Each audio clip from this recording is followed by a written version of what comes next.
Hi தல, வணக்கம்.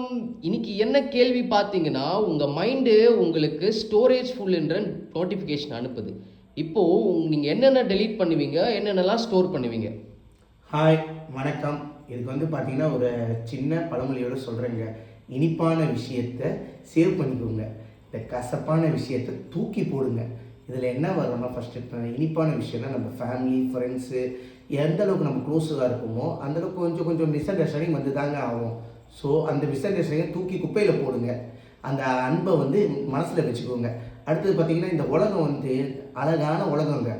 நல்ல நேச்சர் இருக்குது, அழகான நண்பர்கள் இருக்காங்க, அழகான அப்பா அம்மா இருக்காங்க, தாத்தா பாட்டி இருக்காங்க, பெரியப்பா இருக்காங்க, சித்தி சித்தப்பா இருக்காங்க.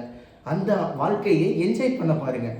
எதுக்கு கசப்பான அவன் கூட சண்டை போட்டேன், இவன் கூட சண்டை போட்டேன், அதெல்லாம் மனசுலேயே வச்சுக்காதீங்க. அதெல்லாம் பார்த்தீங்களா, தூக்கி போட்டு குப்பையில் போட்டு டெய்லி எப்படி கார்பேஜை தூக்கி குப்பையில் போடுறோமோ அது மாதிரி இந்த கசப்பானாலும் தூக்கி போட்டுருங்க. உங்கள் மனசை நல்லா சுத்தமாக வச்சுக்கோங்க. நீங்கள் உங்கள் மனசில் எதை சேவ் பண்ணுவீங்க, எதை தூக்கி குப்பையில் போடுவீங்கன்னு சொல்லி கமெண்ட்டில் சொல்லுங்கள். Thank you, bye, be strong.